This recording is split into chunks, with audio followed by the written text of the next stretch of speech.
Happy Fangirl Friday, everyone. Thanks for coming in and joining us on this day. It's been a trying week, but we're going to be here. We're going to talk about some fandom, and we are going to also maybe talk about how we might be able to affect some activism in fandom. But my name's Anita Castellar, and I am the CEO of FanGirl Consulting and Brand Management.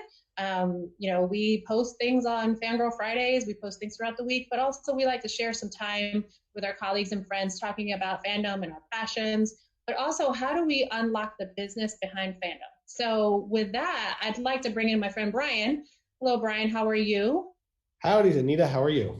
Good. Brian's from Super7. He's been a great colleague and friend of mine for several years now, off and on. We've been able to dip in and out on each other's businesses. And so I thought this was a really great time to talk to a small business owner, a person who's been a licensee, a person who's got so many fandoms I could hardly keep up.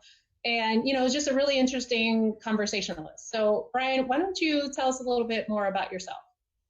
Obviously, as you nicely introduced there, my name is Brian Flynn. I am the owner of Super7, and we're mostly known for making toys, but basically the real MO behind the company is just to make all the stuff we want to have that happens to be primarily toys, but we don't really view it as being limited to toys. And we just try to have a lot of fun with the product that we make and make the kind of weird, off the beaten path kind of stuff that we would like to have. So a lot of what people say is a common thread I hear is that, we get into this business to make the stuff that we would have wanted as a kid, or maybe we still might want. So is that kind of how you got started too? Yeah, I mean, I'll try to do this succinctly. I'm not good at succinct. I'm good at rambling and going off topic and finding myself in some place completely different than where I started. But where we started actually with Super7 was we started out as a magazine. And we started out as a magazine specifically about collecting vintage Japanese toys. And the impetus for the magazine was in 2000, I worked with Jimbo Madison and Mark Nagata on a book called So Crazy Japanese Toys for Chronicle. That was more of a photo book about just wacky old Japanese toys. And after that, they wanted a second book. I was not interested in making another book. It was too much work. But I was willing to make a magazine because I had made so many punk rock and skate fanzines over the years. And I was like, I could make a magazine. But it was the advent of digital photography. As a professional designer, I knew how to do digital pre-press, so I can make it look like a real magazine, but the guts and the way we approached it was the same way I approached making a photocopied fanzine in the 1980s. Okay. And the initial printing budget, I don't remember the exact specific numbers, but for rough numbers, it was basically $5,000 to print the magazine. And we figured if we can sell 10 ads for $250 and 500 copies at $5, we break even and we get the magazine for free. Right. That was the goal.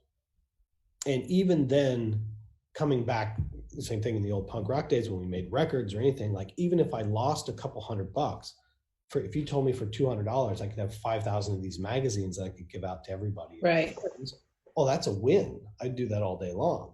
Right. So that was the impetus to start. And it was really about the fact that collecting American toys, which is where I started very first, and collecting Star Wars toys and everything else again, information was readily shared through AFN and Tomarts at the time, plus within collectors, like you could find out.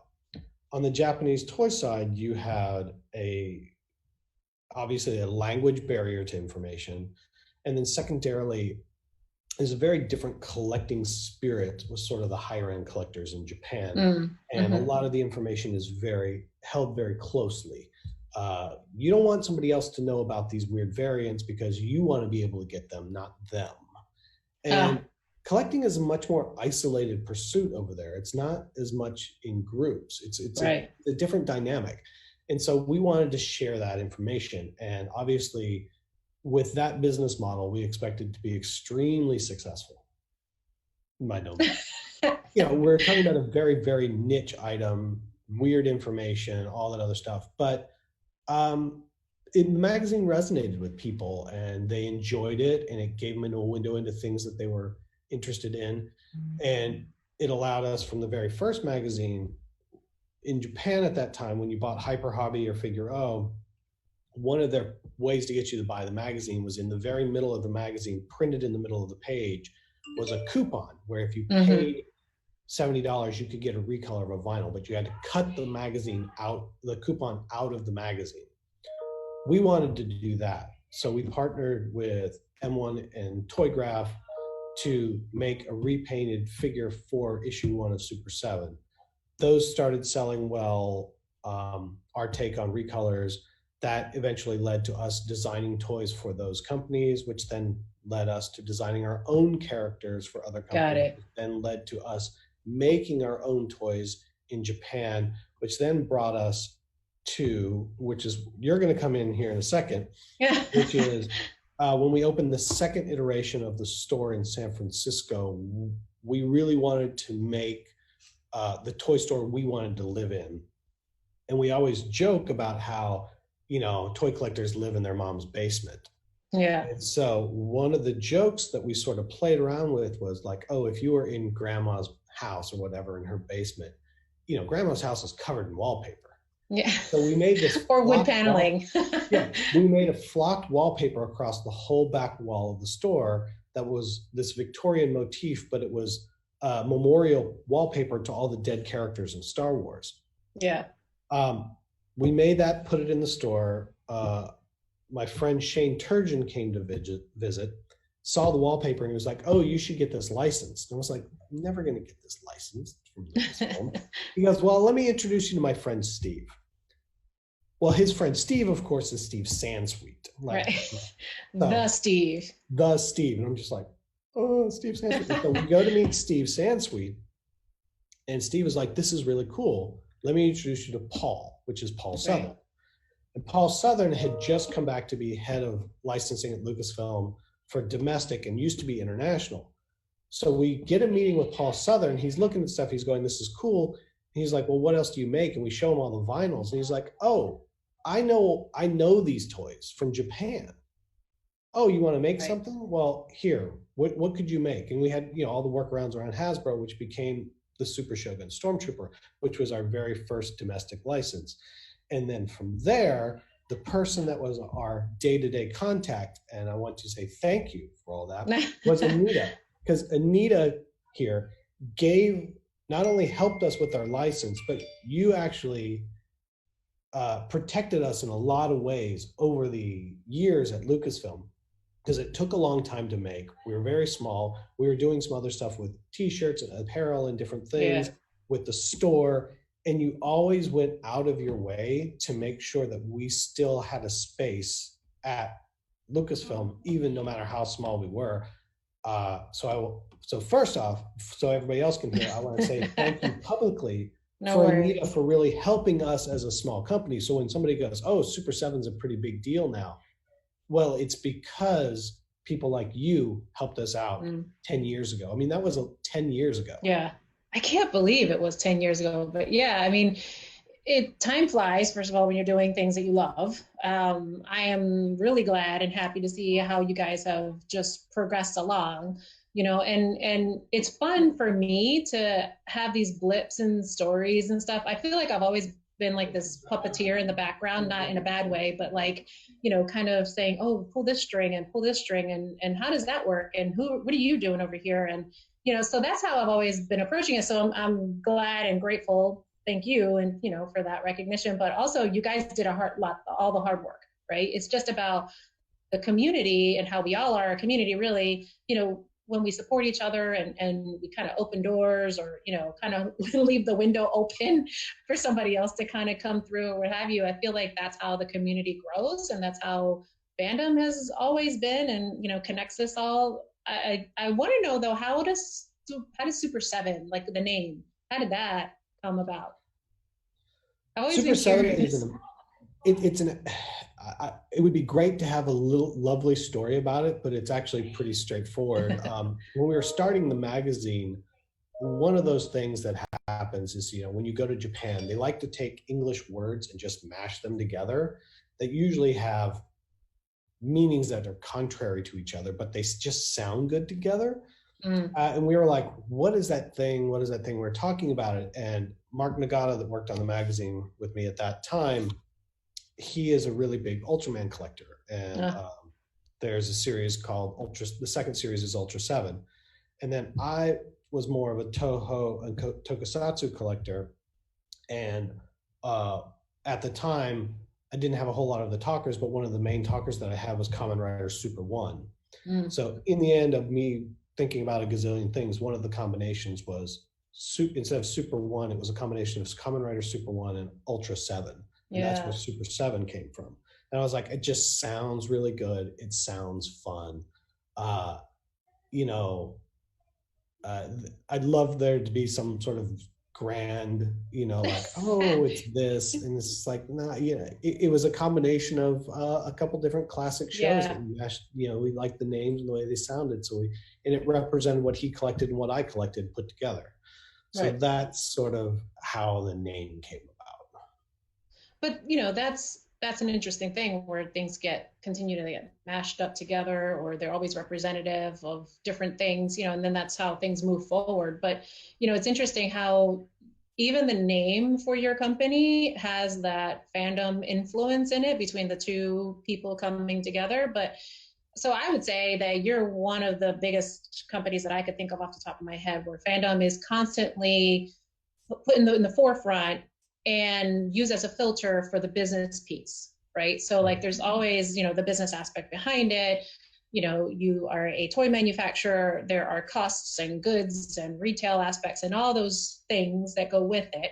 But yet you're running that through the filter of fandom. So how does that work for you guys? Like how does that look like on a daily basis? Well, I think the first part that you always have to come back to is that the magazine started in 2001. So a lot of people right now are like, oh, you guys are blowing up. You guys are doing all this stuff. This is really cool. It's happening so quickly. And it's like, well, no, it took 15 or 16 years to build up enough momentum to do what we're doing now. Right. It was a long, long time before we got to this point. But, if I go back to like my design job or when I worked at other places, there's sort of two sides. Most of the time when you see people designing product, when I say product, I'm not specifically talking about whatever. It's just that when they're making anything for sale, they're constantly telling you about the market or the customer. We're going to do data on our customer. We're going to research our customer. We're going to do that. And then they come back with this spreadsheet of like 43% of people like this, 23% are like this, blue's the most popular color. And they use that information to determine what they're going to make. Right. That's all fine and good, but that's how you end up with beige computers. This is the least offensive. This is that. And it's just sort of like, it is shooting for the middle. Right. And we don't live in the middle. And I've always viewed that as, if you don't know what you're talking about, you're guessing. Yeah. And you look at so much of that stuff and you're like, well, I'm guessing that my customer will want this. I'm guessing that my customer will want that. What, in the 16 years, I always say this sort of like the first 15 to 16 years of Super 7, it was 3 people. Like, wow, I didn't realize that. I knew you were a small company, but not that small. Yeah. Well, I say 3 people, but 3 people in the office, if you will. Right. Okay. Yeah. Then there's the people at the store, at both the stores, but it was just basically 3 people. Right. So it's not like, it's this huge thing. So we didn't, I guess if you really only have the opportunity to make 2 or 3 toys a year, you're just going to make the stuff you want because the bigger business reality isn't part of the discussion. What we found over the years is when we make the stuff that we want, that there's generally other people that come to that property as well, that we just don't know, that have the same background, interests, influences, whatever you have, and come to it as well. When we have done in the past things like, well, this sold well and this sold well, we should make this, that product has almost unilaterally always failed. Now, Mm. I want to be very clear. There's also been projects that I thought were going to be amazing and I was so excited to get, and I'm still excited that we made it, that were complete failures. Give an example. Um, we had a product recently, I won't name it by name, that I worked on for years, that I was still, that I'm so happy we made, but I'll think You about thought an it would older do one, but better. there's one recently where, and it we're making it, but it will eventually break even, Mm. Mm-hmm. but Mm-hmm. that's also okay. That's also okay. What I always keep talking about with us is hopefully we can get to the point where we can literally put out enough, put out some more of the ideas that we have, knowing, like, put out 5 different ideas, knowing that only 2 of them are going to work. Right. That's Well, okay. it's that spirit of experimentation too, right? And risk taking, which is really hard when you work in larger corporate environments. Like Oh, I worked at Hasbro, and it was really difficult sometimes to get a lot of the experimental ideas out because somebody like a Walmart or something like that, which is more mainstream, middle of the road, wouldn't take it. So I've seen great creative ideas just never make it out the door. yeah, that's just a matter of scale, and depending on what you're managing for. And I'm not saying, Mm, I worked at Nike for a number of years, and part of it, I have to say, that has influenced what we did, because when I worked at Nike, they are always just like, throw all the rest of it out of it, make it the best thing it can be, then mm, we'll figure out all the rest of it, rather than sort of planning it. But at the same time, like if you're at Hasbro, like, and you're talking about boys action figures, you might only have 120 SKUs that you can yeah, make for the year, because that's all the peg space you have. right, So are you going to make Darth Vader and Boba Fett, or are you going to make the guy from the cantina? right, You're going to make right. Darth Vader and Boba Fett Yeah. because that's all you have. I Shout think out to the other, Daryl DePriest though, who's always advocating for the guy in the cantina. Like we well, got some then, cantina guys out there, thanks to thanks to that spirit. yeah, but I mean, that's also, I think that that's a different discussion from what we are. I think a lot of people will go Hmm. want to see that as apples to apples, but it's not. I mean, that, I don't know, that world isn't, or that reality isn't set up to do the fringier things. Right, They right, could right. be, but at a certain point, the risk on that side, if you're a company of, like, I don't know, what are they, 4 billion, 5 billion, A lot. and you're off by 1%, you're That's off a by big sway. 500 million or Yeah, 50 yeah, million or whatever. On our side, if we're off by 1%, we can yeah. work our way around that. That's not an Right, issue. But at that scale, right. the level of risk, uh, and the reward become much more difficult. Well, So it's to the I don't scale want of to the preclude company, it. right? To your Yeah. point, it's to the scale of the company and what they're trying to, it's risk and reward goes with everything. And that's where, like you said, it's either a large one or a smaller one. But, at least this is, I think fandom's all about, and the business behind it is about risk taking, right? And kind of pushing the boundaries on certain things and keep pushing forward to see what's next. Mhm. I mean, like it's almost the undiscovered country, right? Going deep into that reference, but it's always looking for the next thing.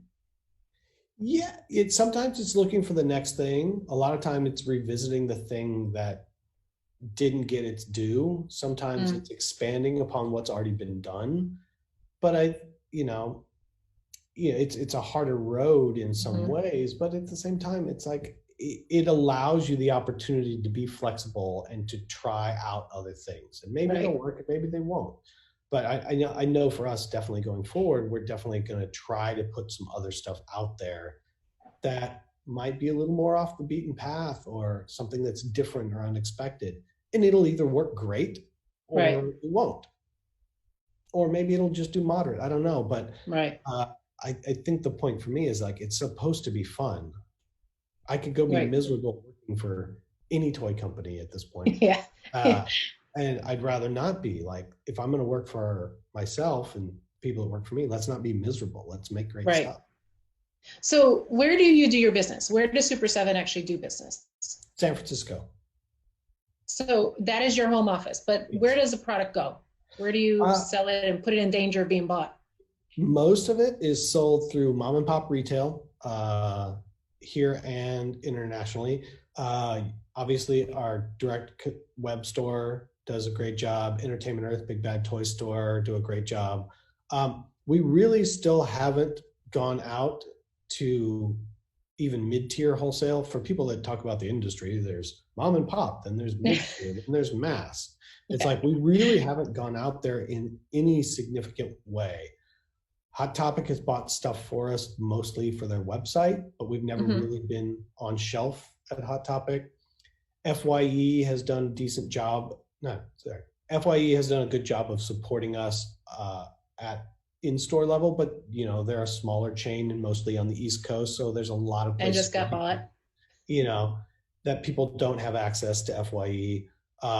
We've never sold to GameStop. We've never sold to any, Urban Outfitters has put some stuff online a few times. Like for the Is most that part, conscientious that you keep to those levels, or is that just the nature of the business? it's mostly due to the nature of the business. Obviously, I want to support retail as much as possible. Mom and pops, I'm all for because we technically are one, but like I want people to be able to walk into a store and discover my product. Right now, Right. the only way you know that I exist is because you collect toys online. You don't walk into a store. And we both know that 99% of the people that collect action figures walk into Target and Walmart to buy their toys. That's where That's they very go. true. And if they don't find it there, then they might move out to Walgreens to get their Marvel Legends because that's kind of a Walgreens exclusive line Yeah. at this point. Or they might go to here and there. And then they usually support their local hobby shop. But I mean, for us right now, we're in a lot of ways, we talk about as much as people say, oh, guys, you guys are getting really big. We haven't even introduced ourselves to most everyone at Right. this point yet. Uh, we're trying, but at the same time, I'm not going to force that conversation. We've had some overtures from a couple different people over the years that were not beneficial to us. So we just, Right. it would be high visibility. It wasn't a good fit for us. So we said, Right. I think we actually have a question. So this is from Ahab 162. Are you still making old school hip hop figures? Are you still making old school hip hop figures? we're getting started on them. So in a lot of ways, we haven't even got them out yet. Development timeline for us is basically a year. So even the stuff we showed in February can come out anytime between now and December. But yeah, ODB, Run DMC. Shout out to ODB. Yeah, shout out to ODB. I wonder who deals with that. Yeah, yeah. ODB, and Run DMC, Biggie are all in They process look right good. now. The Run DMC, I loved them all. They were great at Toy Fair when I got to see them in display. And we have quite a lot more in the works, but we haven't announced anything yet. Right. It's sort of that cart and horse thing. It's like I need to get these up and running. I need to get these out the door, but we're expanding that line dramatically. Like the goal is for me by the time we get into 21, which most people are here going like 2021, but like for anybody that works in That's around the corner for us. we're already in 2022. Yeah. Is that by we get to 2021, my goal is that we drop a hip hop figure once a month, every month. That's great. That's really, I think we have another question. This is from Yensid0916. When you have a character that has gone through different looks / eras, how do you decide which style you're going with? When you have a character who's gone through different looks / eras, how do you choose which one to go after? Obviously, first and foremost, we usually sort of pick in what we like first. Also looking at the form factor we're making it in. Is it going into reaction? Is it going into ultimates? What are we making it in? Is there an era of that character that makes more sense for that form factor? So generally, I'd say generally speaking, obviously we look backwards a little more than we look forwards on some of this stuff. but I think that's also a matter of just where we're at in development and in distribution. And that sounds very corporate speaky, but meaning like that's where we started and we're not giving that up. We will probably start to get into some more modern stuff in the future and being a little bit more contemporary as well as nostalgic, but we're not really there product wise yet in what most people, but we're getting there. We're getting there. There'll be some interesting stuff come 21 that I think people will be like, I didn't know about that, but that's cool. We have a really engaged chat room this week. Do we have another one? So this is from Thunder Punch He-Man. Is there a franchise / license you passed on that you regret? Is there a franchise or license that you passed on and you regret? That we passed on? Yeah. Well, let's back up a second and say, for the most part, I'm the one begging, at least up until I would say the last year, most of the time I was having to be like, hey, over here, pay attention to me. Will you please allow me to make stuff? Like, it's like other people passing on you. Most people did not come to us and say, hey, we would like you to make something. I would say only in this last year has it really turned to the point where now licensors are approaching us. There's definitely been licenses that have been offered to us where I know that they would be very profitable, but I didn't believe in them per se, or what I didn't have the interest, and we have turned them away. So there's definitely some stuff where that's been more of the case, but I don't think that there's necessarily been stuff that I was like, oh, I missed the next Twilight. Right. There's things that I wish we could have done more with, especially with the new She-Ra show. The way that came about, what happened was, because I won't go into the people, but Mattel put out their product for the new She-Ra show about a year after the show came on air, because development timelines at that company are even longer than ours. Right. And we had an opportunity to fast track a figure because we could move so much faster to get something out for the show by launch. The problem with that was it was a pre-order only and it wasn't able to go wider. And I would have really loved to have been able to take that into a secondary format in 3 3/4 and made all those characters so that my daughters could have played with them.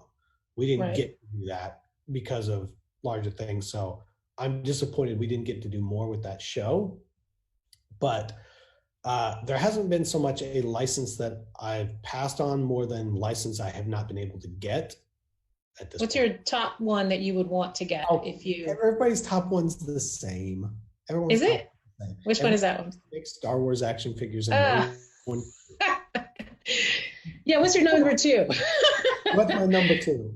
I have to say that my number 2 is in the works. Okay, for well, 21. Good. So I got my number 2 and it's in the works for 21. That's great. I think we have another question. Huh? What's your greatest success? What's my greatest success?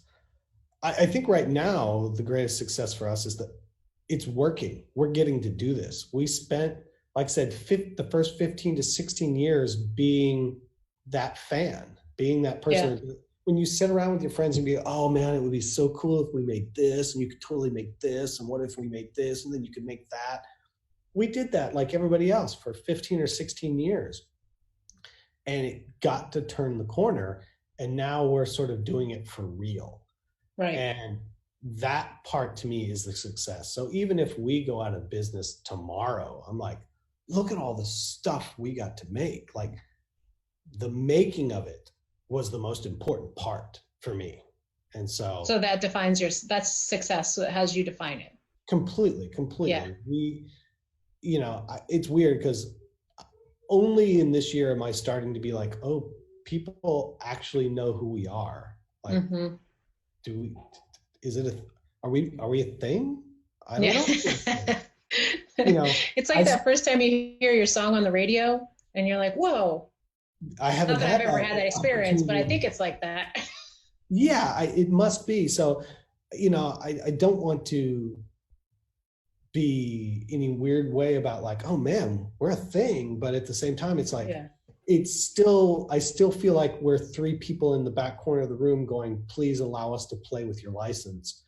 And it's starting to be, as I look around, like, oh wait, actually, I think we're starting to actually make a space for ourselves here. And Yeah. maybe people know who we are. And maybe we can strive to be, not that we aren't, but like strive to be even more than we are now. Mm-hmm. Mm-hmm. But at the same time, I don't want to be, and this sounds mean, but it doesn't. It's like I don't want to be Hasbro, and I don't want to be. Yeah. I don't want to be hamstrung to a $4 billion a year projections, so that I can't make like King Diamond or Right. or You want to be Super7.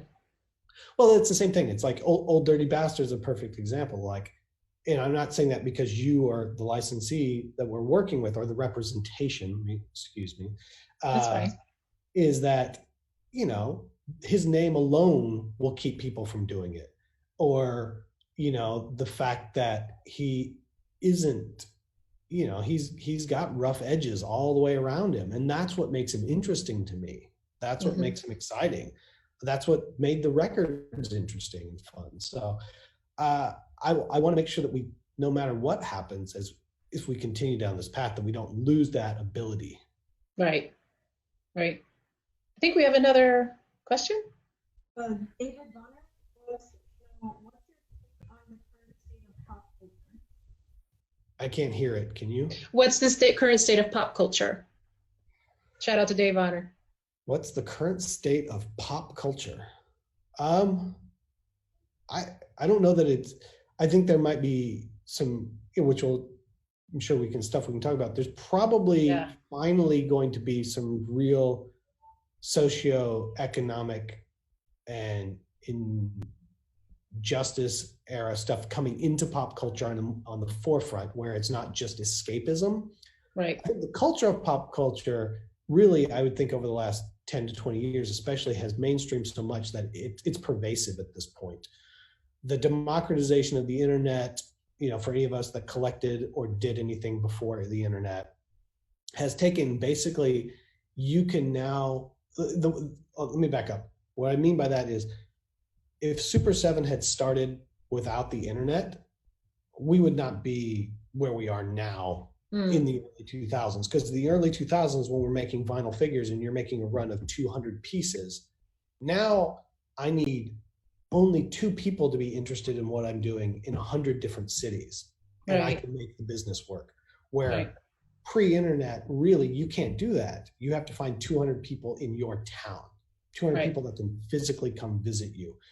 So that has democratized sort of all levels of fandom and pop culture. You can be interested in the most arcane thing. You could be interested in, I don't know, like. Well, there's a variety of voices now too to be heard, right, in pop culture. Where it's if it's LGBTQ, if it's women, if it's if there's a ton of now Black-owned businesses that are coming up, and that's kind of one of the things that I wanted to touch on as well. Fandom and activism, like those things they're not. I should say, what's the word? They don't cancel each other out, right? Like those things can go together, and historically have been able to go together. In certain franchises and brands that were founded with that mind. Yeah, I don't know. Are you familiar with the people that do the Elemental toys? The I Am Elemental? I've heard of them. I actually haven't, dove too deeply into it, but I should check those out some more. They were ahead of the curve in a lot of ways, like 5 years ago, making a line of empowering all female superhero stuff based on character attributes. And same thing. It's like, they're a perfect example for me when I think of somebody that really got ahead of it on the hard goods side earlier on. It hasn't gotten out there in a lot of the same ways. It hasn't really, turned into this thing, but at the same time, they're still out there and they're still doing, and those are those opportunities that you wouldn't have seen years ago. Right. And so I think that, and I think that what's going to happen in fandom, I think, is a direct reflection of what you're going to see happening in the country as it is happening and unfolding right now before our eyes. Right. And I've been struggling this week, and we talked a little bit about this before we started, but, I was struggling this week, like, do we still have this live stream, right? And it's not about, and I struggled about like putting ourselves forward, talking about ourselves and, what do we do in our businesses and our history and what have you, but on the other hand, it's also, we could have a conversation around fandom and how do we, kind of bring those voices forward? How do we lift each other up in a positive manner? How do we, especially those that haven't been heard before, right? Or if they haven't been heard, they're heard on a lesser level, right? As opposed to just on an equal level, right? This brand and this brand are equal versus, oh, I've never heard of that. And they've been around for 13 years, right? So, how do we, that's where I felt like, part of a conversation today and why I wanted to keep going with the stream today is that we could have those types of conversations and have those engagements, and that it's not just about escapism, like you said, where there's messaging and there's advocacy and there's, interesting things that have been happening throughout the years, but yet can go forward because they're not mined to the level that they could be. And, one of the things that I found interesting when I was a kid was hearing stories and thinking and reflecting, and it's going to sound stupid, but with Star Trek, right? So Star Trek and the Next Generation was my introduction into Star Trek and the franchise and such. And so then I got interested in those stories, how they were stories about what was really happening around in the world, and really wanted to almost parable style, and then I got interested in the original series. So then I went back and I watched the original series, and I didn't know that the first interracial kiss on screen was between Uhura and James Kirk, right? Like, those are the things that, have happened, and certain people throughout the years have been able to kind of push the conversations forward. And I think that's kind of what I wanted to accomplish today. And I think that's what needs to continue to happen, right? Yeah, and I think that it's hard sometimes. You look back at that, you think about, like, the stories of Uhura are really great when you hear her saying that she was thinking about quitting the show to focus on civil rights, and that I believe it was MLK told her, like, no, you need to be visible on TV. That is more important. That your biggest role, and we in this is, and I hate to always bring this up, but I guess you always bring up your own past, but like I grew up in Texas, and my dad was in the military, and we bounced around, but mostly I was in Texas and I was in Florida. And growing up in punk rock in the 80s, the Nazi skinheads were what we fought against. Like, they were horrible, to the point where we were in Florida, it got so bad it ended up with the McKee brothers killing a black homeless man. Wow. And that was sort of the tipping point finally, with the city finally started cracking down on, like, and the records and the shirts and everything we did at that time. Like, somebody right now, if you want, Google up Brotherhood No Tolerance for Ignorance, which is a giant swastika that says "fuck racism" across the top. So sorry, Orlando, there's your first one. That's our first F-bomb. That was something that we felt that was in what we did every day.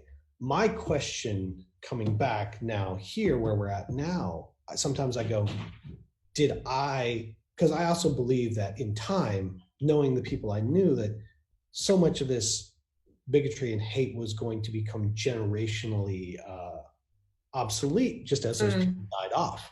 Yeah. Did we get complacent? Did we stop paying attention as much? Secondly, some people may have seen this on my Instagram that then posted on Super7. In 2016, good friends of mine, Michelle Valagera and Amanda Vassell, sort of challenged me on what was going on with a lot of this, especially around sexism, and said, look, you've done all this other stuff. You did all this stuff, around with the queercore scene in the 90s. What are you doing? You have a voice. And I was like, So we changed the hang tags on all of our shirts. They say no sexism, no racism, no homophobia. And it's in every single shirt that we make. we never talked about it. We never did anything about it. But also it's like, that's great that we did that, but that's only a little piece. Right. Now, I do believe that in most cases, the big moments, while obviously defining outside, for people's day-to-day lives, making those changes come in a million small touch points. So you make sure people understand and you make note of what's happening. But as a company, for us, we definitely need to take a more vocal stand on all of this. So I'm trying to put together a program right now where rather than everybody going like, look, here's my receipt of my donation. It's like, no, Right. how are we working with, let's put together a longer term program with the ACLU. We're putting together a program with the Negro Baseball Hall of Fame around some of the baseball product that we're making. Yeah. And let's really do more, but at the same time, we don't need to, I don't know that I have to advertise it all the time, but at the same time, that's because that's the way I feel, but that doesn't mean that we don't need to do that. Hold on, as you hear my daughter yelling in the background. Yeah. Hold on, I'm gonna mute for 2 seconds. That's fine.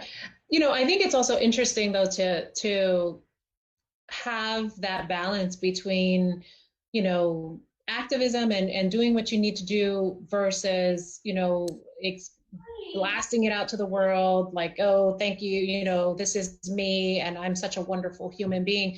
But I think also knowing who is supporting, who is an ally, who is using their position of privilege or authority or platform or voice, whatever we have, right, to kind of put forth the message and continue to keep the conversations moving forward. I think that's also important to know. You know, me being a Hispanic woman in the United States, I was born and raised here, but I've also experienced things here.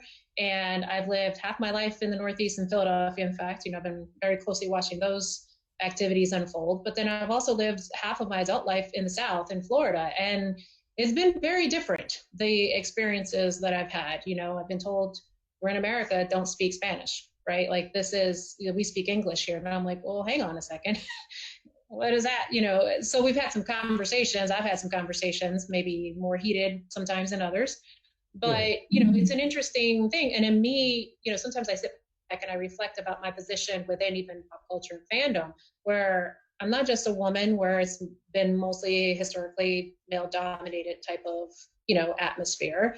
Toys, definitely the industry has been male dominated, continues to be so, but there's been tremendous, you know, improvements I've seen throughout my time.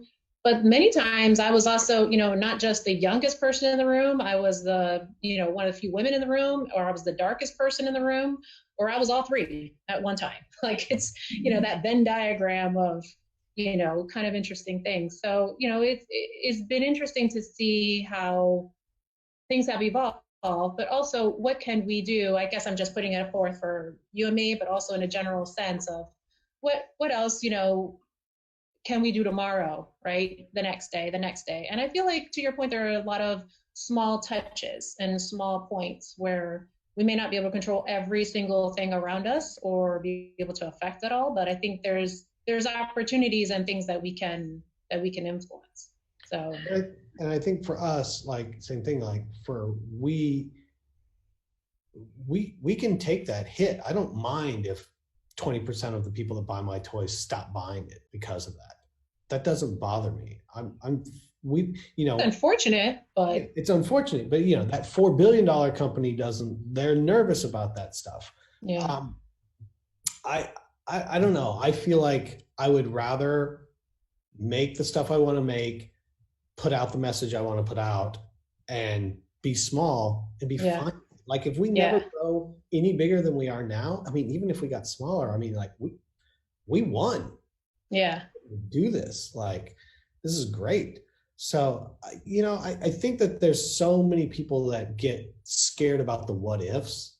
And I've generally found the more we go closer to the edges, to the sharp points, whether that be through licenses or anything else, the more successful we are. Yeah.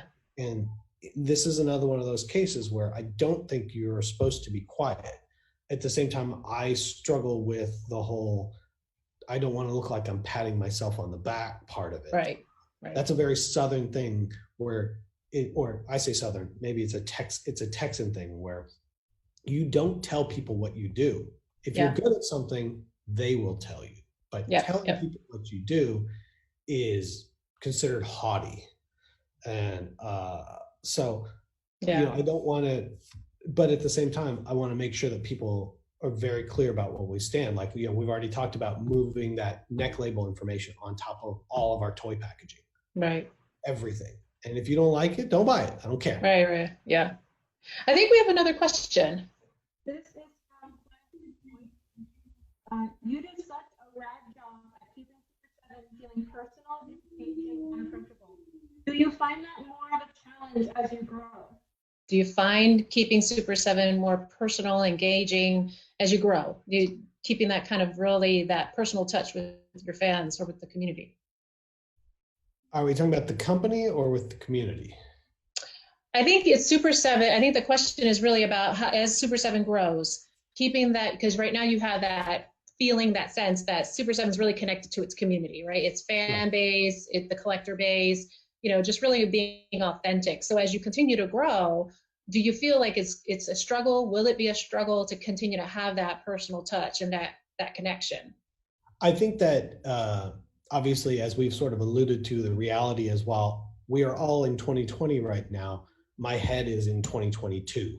And 2021 is, if we're a year, if we're just for anybody listening, like you said, we're a year development cycle. So that means if it's coming out in June of next year, we're already like in deep on it. Like, Right. so Yeah.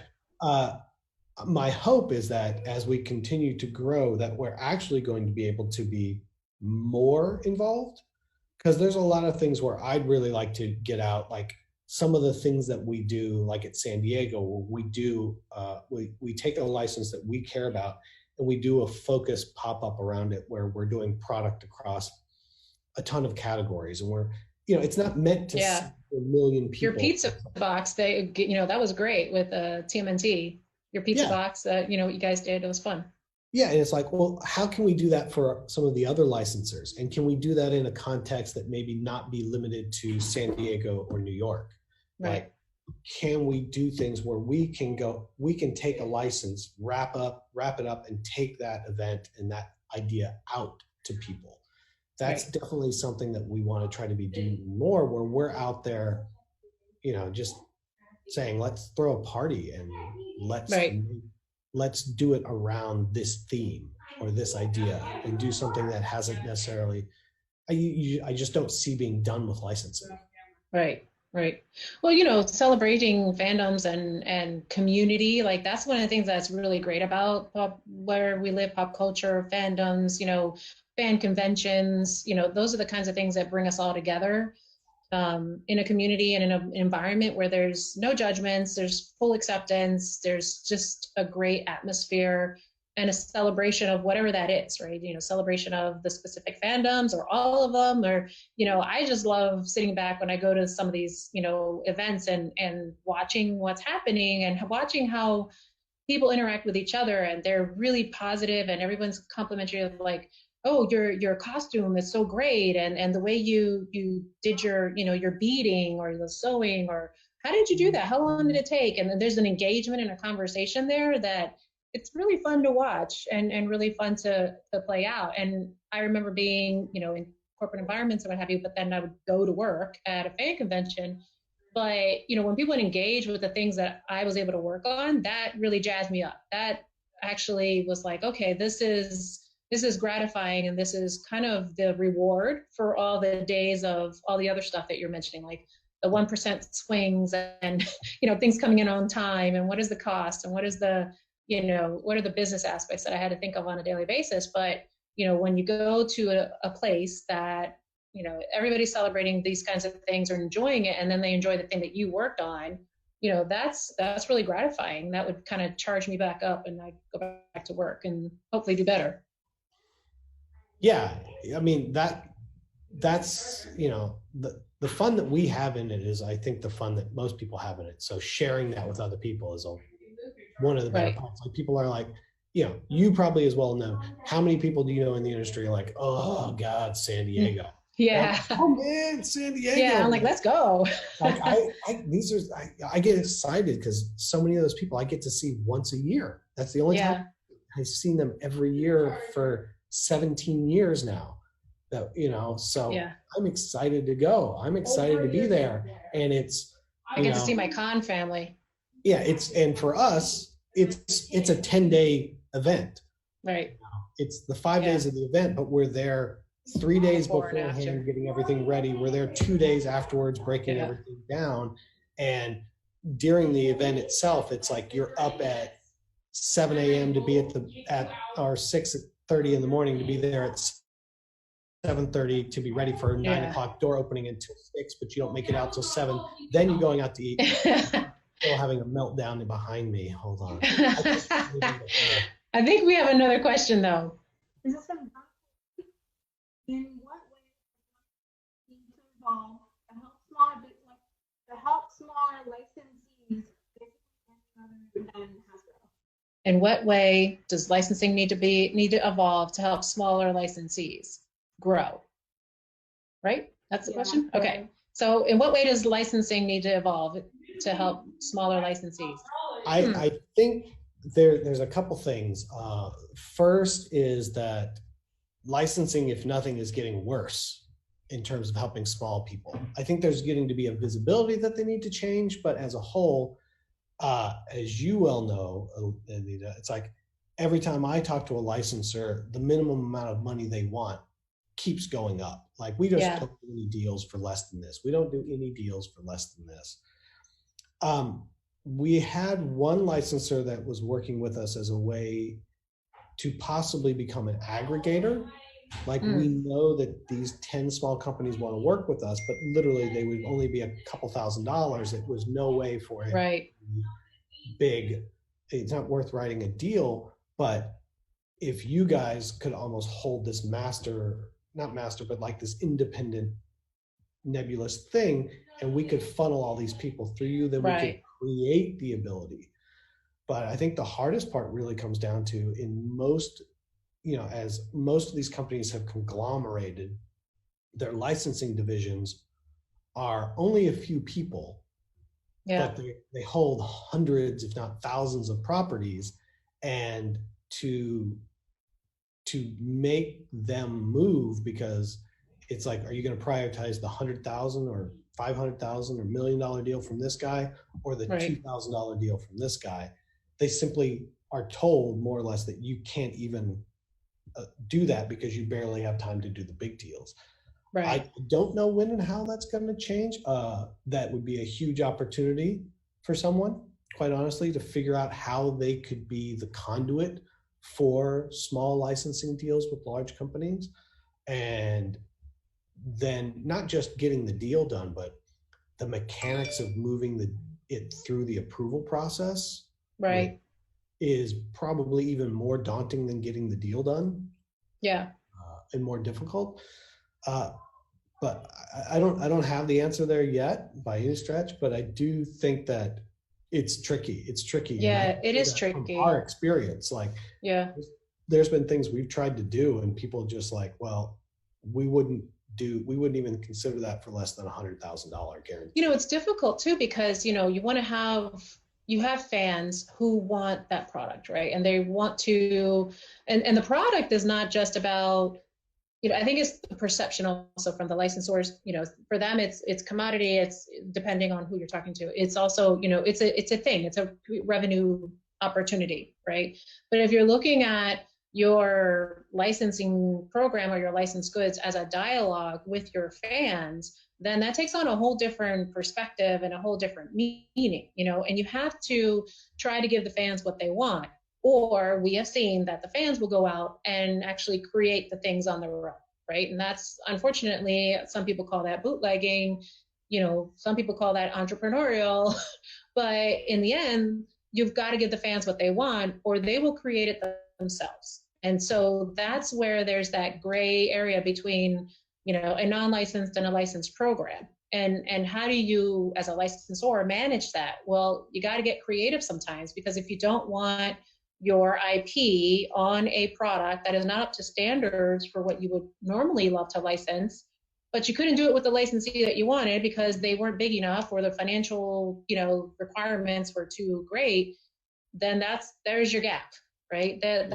That's the opportunity. And so you as a licensor have to find new or creative ways to kind of fill those revenue gaps.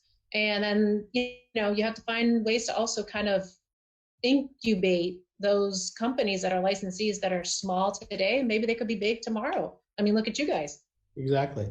And I think that there is a 50-50 conversation. I definitely see that licensing as a whole is heading to bigger guarantees, bigger companies, everything.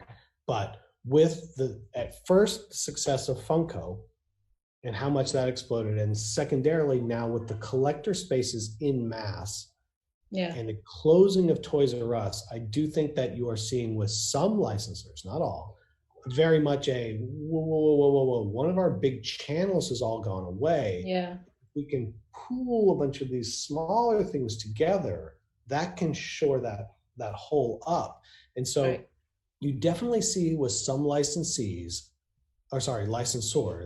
that they are starting to look at a lot of these smaller things as being an interesting way to do things, but they don't know how to do it yet within the structure that they have because they're so big. But that they've identified that as something that they need to do in the future. Right. And then it's, up to people like us, the small ones, to kind of get that conversation going and maybe even almost guide the licensors, right? Like, look this way, do this, try this idea. And a lot of those times sometimes it's the gateway is the licensors, sometimes it's the gateway is legal, sometimes the gateway is literally the product teams. Yeah.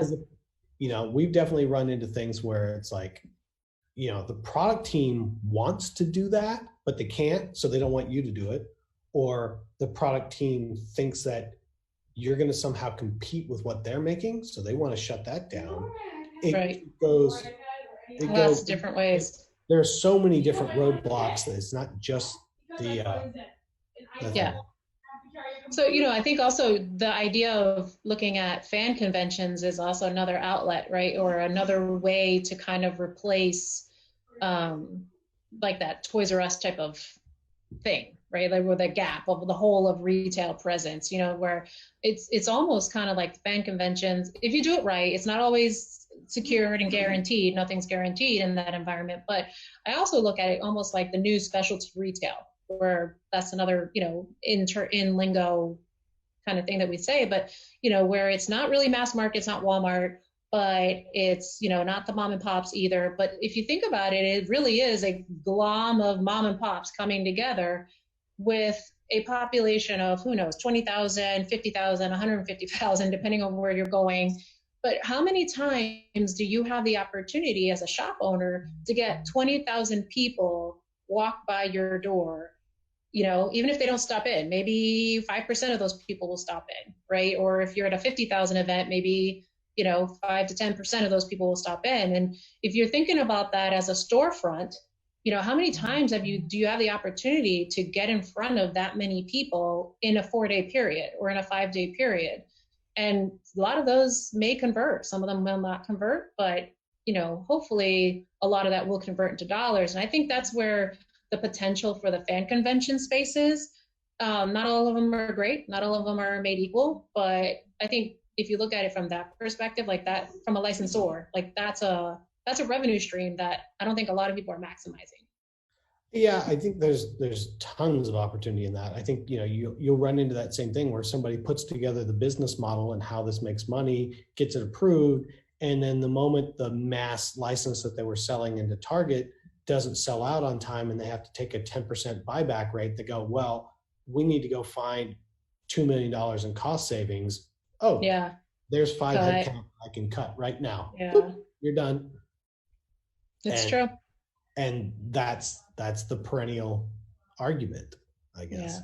Yeah. Well, hopefully we will be able to have a crystal ball where we can solve all of these issues together.